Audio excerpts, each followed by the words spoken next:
Hello, hockey fans. Ricky Widmer here from MVP Sports, here to give you my official, or our official, I should say, Stanley Cup 2014. The finals are here. It's the Stanley Cup Finals. Here's our preview. And before I get into the actual series between the Rangers and the Kings, I would like to speak to Kings fans really quickly. As you can see, I am a Blackhawks fan, and our reaction to Game 7, I didn't give you guys a lot of credit, and I just want to say I'm sorry. The Kings played a great series. Congratulations on defeating the Chicago Blackhawks. Looking forward to see how you guys play in the Stanley Cup Finals. I didn't really say that in the reaction, and after reflecting on it, I'm like, you know what? I should have gave the Kings a little bit more credit. They did beat a really good Blackhawks team that was looking to repeat. I'm off my soapbox. Now let's get into the Stanley Cup Finals. And the first thing that I know everyone's going to want to talk about is Jonathan Quick, Henrik Lundqvist. And I look at this and I kind of feel like it's a little blast from the past for Kings fans, because think about the last time you guys were in the Stanley Cup Finals. It was the Kings versus the Devils. And just take Jonathan Quick and put him up against Brodeur, I would say one of the best goaltenders all time. That's pretty similar to here, except Lundqvist, is he there? Yes, he's king, but he's not looking to retire at the end of the season. That's the only difference. Lundqvist playing very well for the Rangers in this playoffs. Quick has played well, and I was doing a little research. ESPN, actually in their Stanley Cup preview, put Quick as a weakness, and I was thinking for a second, how do you do that? But I guess if you have to find at least one weakness for the Kings, I thought about it, and I'm like, you know what? I guess that would be a weakness, but that's a pretty good weakness if you ask me, because Quick has been phenomenal in these playoffs. Not as good as Lundqvist, but still right up there. I think this is going to be a very hard-fought series. I'll get to my prediction later. I feel like for the Kings, let's start off with the Kings, because I didn't give you guys a lot of credit in our Game 7 Western Conference Final reaction. I feel like the main scorer obviously is going to be Toffoli. I mean, to me, as a Blackhawks fan, watching that Western Conference Final, every time Toffoli scored, I was happy for Toffoli, but I didn't want to see you guys score against the Blackhawks. It was kind of like when the Hawks played the Wild, and every time Haula scored, I was like, I wanted to be like, Haula, but you know what? He was playing against the Blackhawks, so I couldn't do that. I'm looking forward for Toffoli to scoring a little bit more. Besides him, I'm putting my spotlight for the Kings on Marian Gaborik.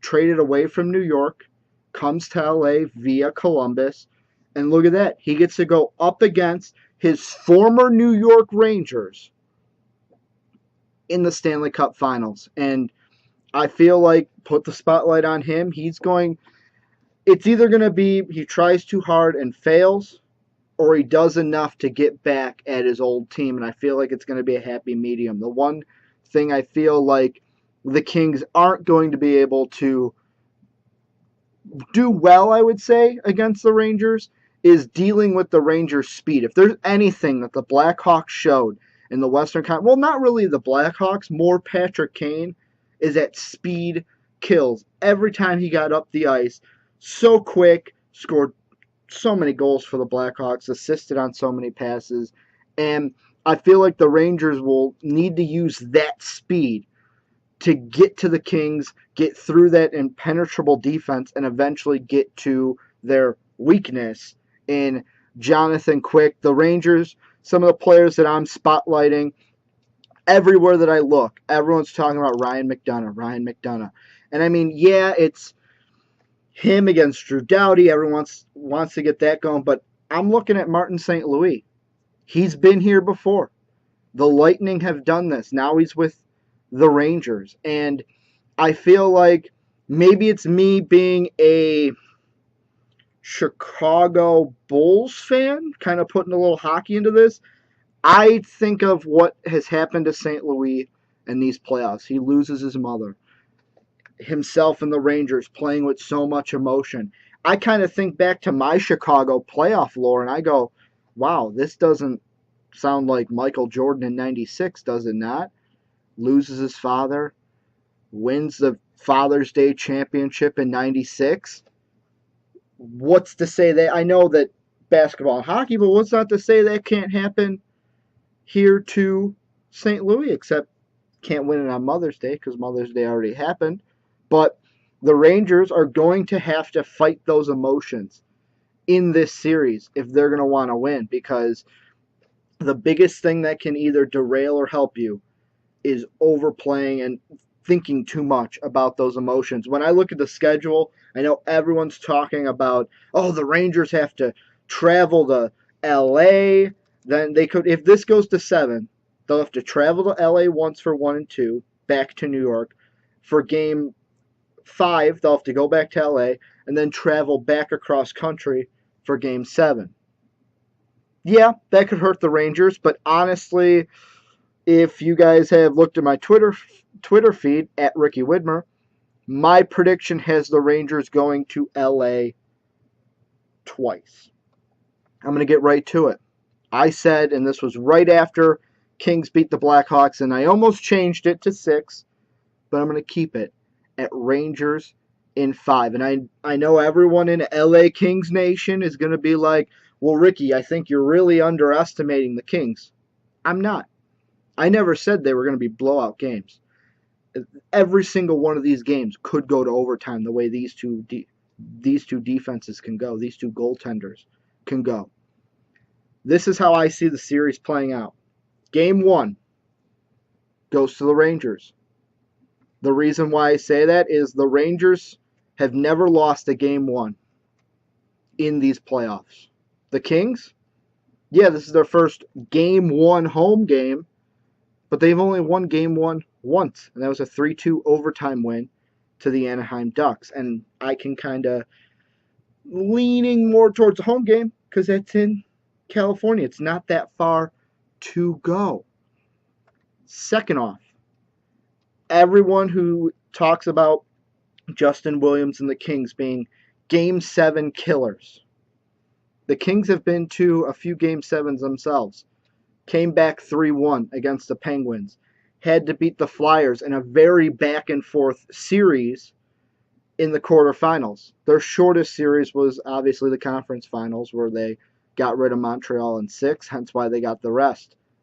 I feel like the Rangers get Game 1 because the Kings feeling a little bit fatigued following their huge win over the Blackhawks. Game 2, I'm going to give it right back to the Kings. Split the LA series coming back to New York. 2 close games in New York. Gonna be 1-goal games, maybe overtime games, maybe multiple overtime games. Rangers will take 3 and 4 before going back to LA and finishing the job. That's what I think. And I know LA King fans, you're probably sitting there right now going, oh, whatever, Ricky, you're just mad because the Kings beat the Blackhawks and blah, blah, blah. I'm going to make this for you. To everyone in LA King Nation, I want to make a bet with you. If the Kings win this, not even if the Rangers win in 6 or 7. I'm not talking about that kind of being wrong.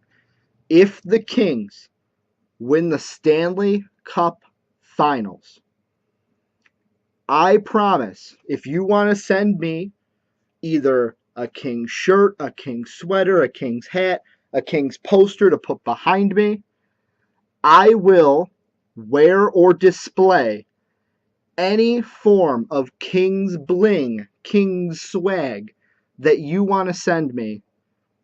I'll wear it in our Stanley Cup Finals, the complete recap. I'll do that if the Kings win. If the Kings win, and you want to send me some Kings swag to wear and display either behind me or somewhere in the video during our Stanley Cup Finals recap, I will do that. That's my bet to you guys. Tell me what you guys think about the series down below. LA King fans, I want to hear from you, especially take me up on my bet. I want you to. I want you and the Kings to prove me wrong. I'm saying Rangers in 5. You guys tell me your predictions down below. The Stanley Cup going to be great. I'm going to put, let's say, for the sake of argument, let's say it does go to 7. I'm going to say at least 5 of these games could go to overtime. If my prediction's right and it goes to 5, 3 of them are going to be in overtime. Tell me what you think down below. Hit that subscribe button. Like us on Facebook, Twitter. Follow me on Twitter at Ricky Widmer. Send me all your Twitter hate. All you Kings fans, tell me that I'm wrong for picking the Rangers and take me up on my bet.